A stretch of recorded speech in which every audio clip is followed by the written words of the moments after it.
Here's a fun probability question. In a hospital, there's a running streak of last 9 children born being girls. If you were to bet whether the 10th child would be a boy or a girl, which would you pick? Think about it. The correct answer is that the likelihood of the child being a boy is the same as them being a girl, which is 50%. After all, one childbirth has no influence whatsoever on other births in the same hospital or on the same day. And so, the natural probability for the sex of the child in each birth remains the same. Nonetheless, many of us are tricked by long streaks arising from random processes like childbirths and coin tosses. In this video, I will look at two fallacies of probability thinking, the gambler's fallacy and the hot hand fallacy. I'll explain how they work, why they exist, and how they impact our decisions. Stick around till the end of the video to find out how you can use these tendencies to your advantage and avoid some of their undesirable impacts. But first, let's look at an interesting and amusing example of people being fooled by randomness. The shuffle function on popular music devices and streaming services like iPods in the early 2000s and Spotify currently produces a random sequence of songs. But many users of these apps reported noticing patterns which indicated that the sequence was not truly random. You too may have noticed such patterns while using the shuffle function. The same artists coming up again and again, or songs that sound similar being played back to back.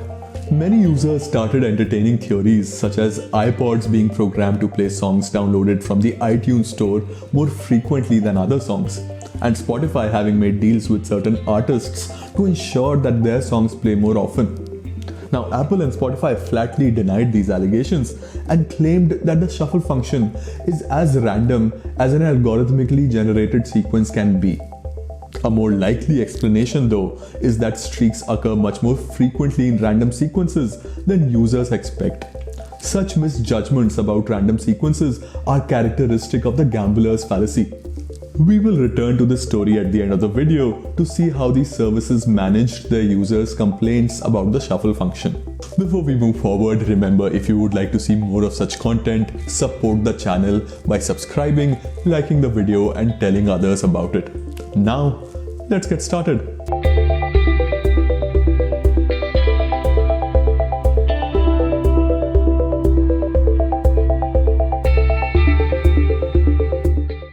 The gambler's fallacy is the belief that for random events like coin tosses, runs of a particular outcome will be balanced by a tendency for the opposite outcome.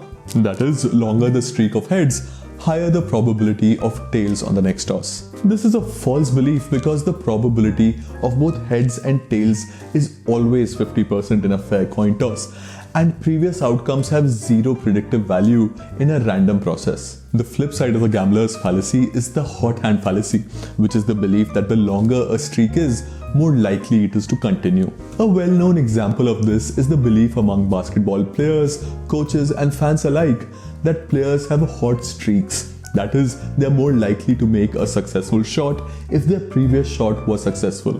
But a study looked at sports data and found no evidence of such streaks other than what would be expected by pure chance. Just like with coin tosses and childbirths, a player's previous shot has no impact on the likelihood of success of their next shot. These fallacies influence decision making in our daily lives.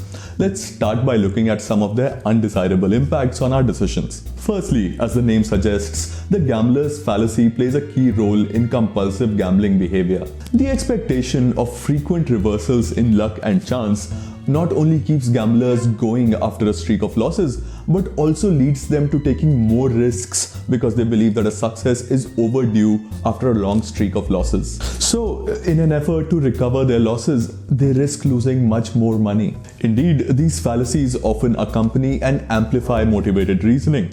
That is, we expect helpful streaks will continue and harmful streaks will end. Next, we often underestimate the role of randomness and chance in our lives because we perceive interconnections and relationships between completely random, independent events. Now, this may lead to judgment errors like blaming the victims of unfortunate rare tragedies based on the belief that they must have engaged in a lot of risky behaviors for such a rare event to happen to them.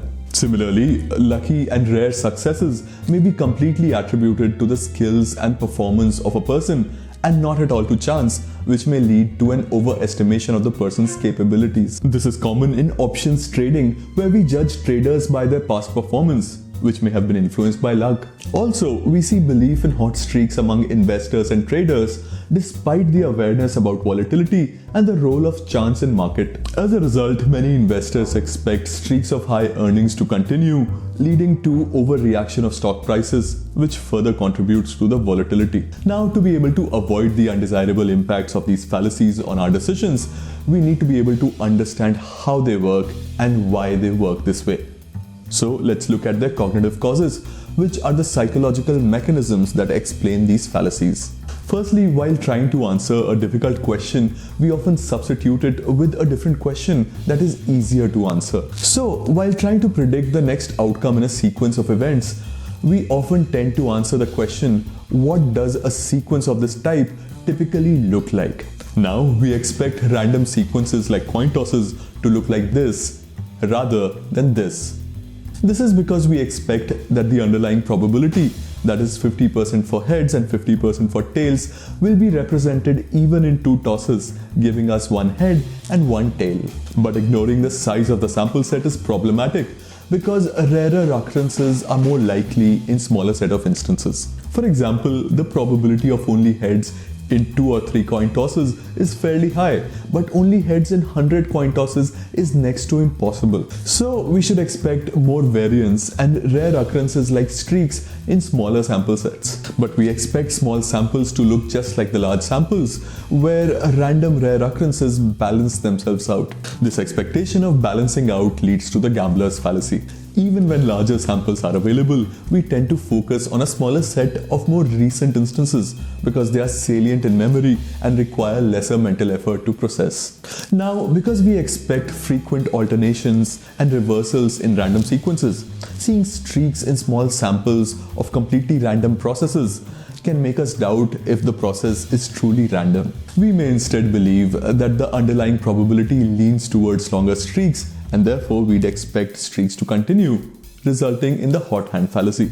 Quite interestingly, the belief that longer a streak, more likely it is to continue, and the belief that longer a streak, more likely it is to end, not only co-occur but also stem from the same phenomena. Indeed, we adjust our expectations of what a sequence looks like based on our beliefs about the process that produces the sequence. We are prone to the hot hand fallacy when we believe that the underlying process is based on skills, intentionality, or idiosyncrasies, whereas we are subject to the gambler's fallacy when we believe that the process is random. Sometimes, when a random process produces streaks, we may start perceiving skills and intentionality where none exist. And lastly, we have a natural tendency to mentally organize separate events into interrelated meaningful patterns and make predictions based on these patterns. Therefore, our natural expectation is for patterns to repeat and streaks to continue.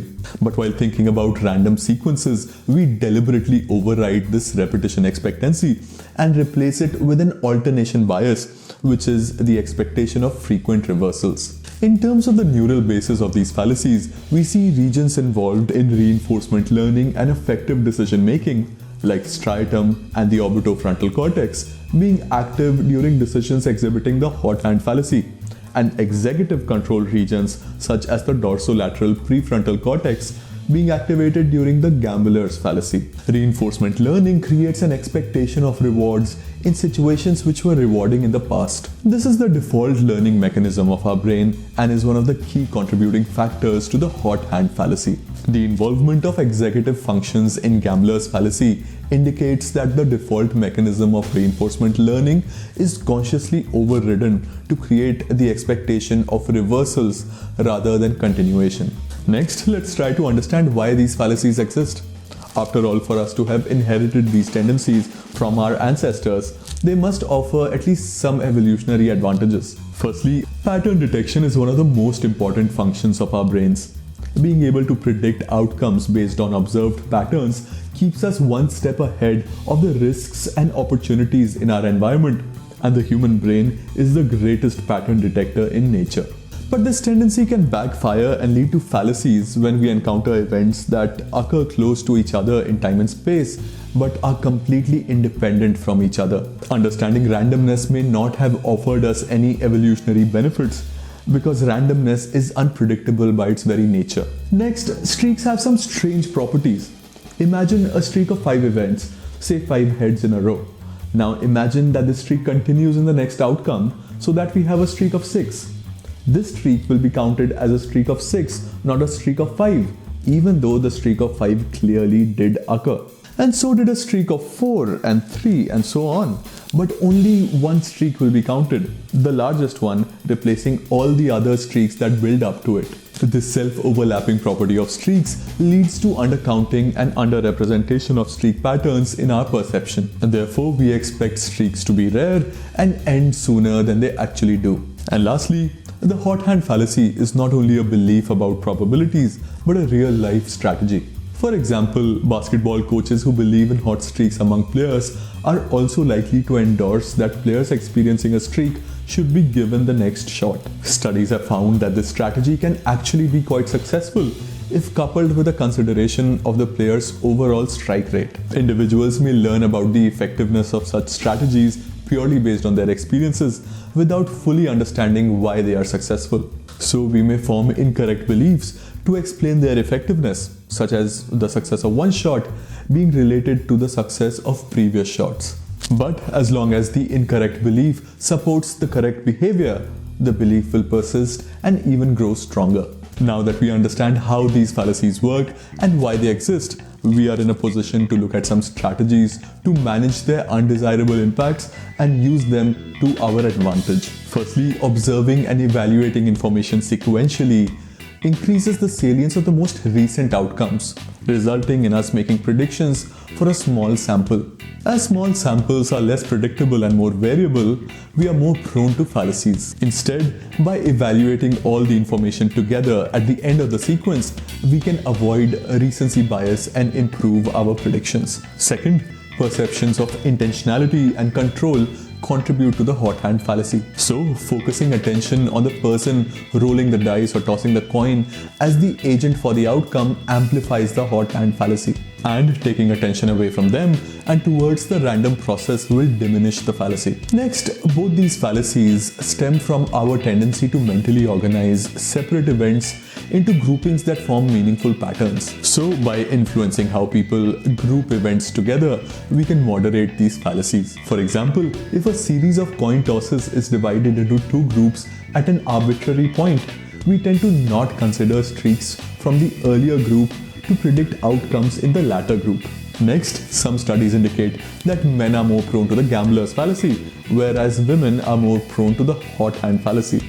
And lastly, because the hot hand fallacy is associated with effective decision making, strategies that amplify the effective nature of information, like using emotionally laden language, are likely to amplify the fallacy as well. For example, a study found that when outcome information was presented in their native language, people were more prone to the hot hand fallacy compared to information being presented in their second language. The researchers attributed this to the affective or emotional potency of native languages.